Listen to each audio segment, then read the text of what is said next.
Hoy tenemos con nosotros a Luciano Polastri, Global Talent Director de Amadeus. Luciano, muchísimas gracias por estar con nosotros. Gracias por invitarme. Pues quería aprovechar para hacerte una pregunta acerca de cuáles han sido vuestros principales aprendizajes a la hora de implementar el teletrabajo en Amadeus en los últimos años.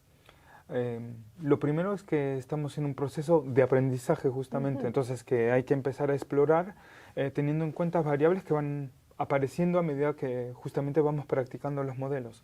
Nosotros empezamos con un modelo que era totalmente estando en casa por la pandemia y teníamos una ventaja que es que ya éramos distribuidos. Teníamos gente en todo el mundo, entonces la mayoría de los equipos ya estaban acostumbrados a trabajar desde diferentes sitios. Pero al mismo tiempo tenemos una cultura muy consensual.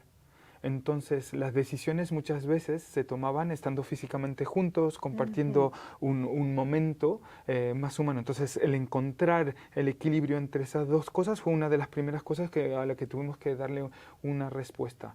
Luego ya cuando empezamos a aplicar el modelo híbrido como tal, en el cual la gente podía trabajar 50% desde casa de forma casi libre decidiéndolo y luego tener conversaciones con sus managers para saber si podían hacer más, empezaron a salir nuevos retos.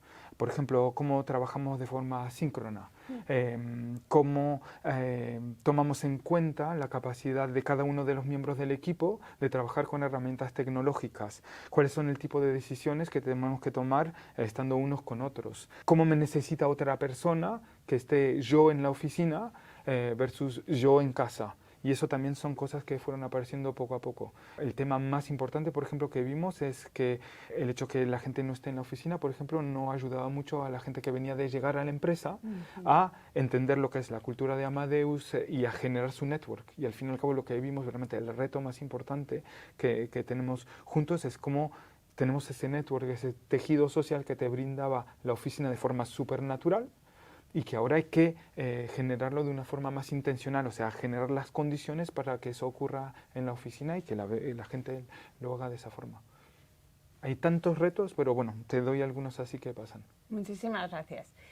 Voy a hacerte otra pregunta de seguimiento. Yo sé que tú eres un gran defensor de los datos y de utilizar People Analytics para tomar decisiones. Me encantaría si pudieras compartir algunos de los ejemplos en el que el uso de estos datos y la aplicación de herramientas para analizar los datos te han ayudado a mejorar la toma de decisiones.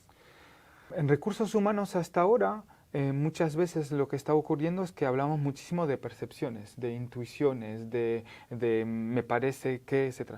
Y muchas veces nos damos cuenta que la realidad es contraintuitiva. Se tomaban decisiones que no tenían el impacto que pensábamos que iban a tener, y empezamos a analizar de esa forma. Y el primer caso, por ejemplo, era entender por qué teníamos rotación voluntaria. Nosotros en Amadeus tenemos una rotación bajísima, bajísima, bajísima, y en el momento de la pandemia empezó a crecer un poquito. Seguimos teniendo menos de la mitad de lo que era la industria tecnológica, pero a nosotros nos hacía daño porque tenemos ciclos muy largos de formación de nuestros empleados.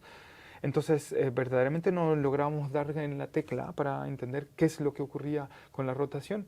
Empecé a hablar con un data scientist y empezamos a intentar establecer modelos puro machine learning para entender cuáles eran los elementos que hacían que la gente se quedaba más dentro de Amadeus.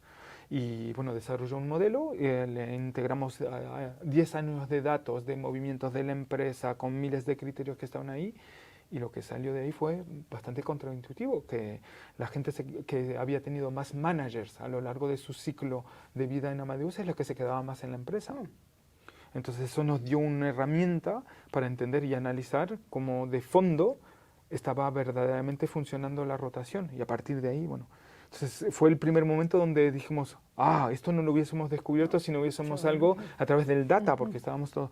Y a través de eso empezamos a hacer miles de otras cosas, por ejemplo, entender cuáles son los retainers, o sea, lo que hace que la gente se queda dentro de la empresa versus lo que son repellents, lo que hace que la gente se va de la empresa y no son los mismos. O sea, la compensación es algo que no hace que la gente se quede en la empresa, pero sí, si no lo haces bien, que se vaya.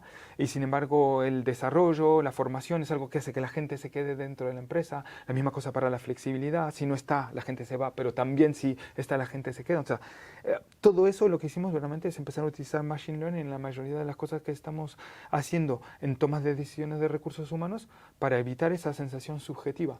Una cosa importante, el data no hace la decisión. Yeah. El data es la base de la conversación que tenemos. O sea, no le estamos quitando la capacidad analítica humana al data. Es por encima. Es decir, establecemos cuáles son los pilares que no se discuten, que es la objetividad, y a partir de ahí tomamos decisiones muchísimo más informadas.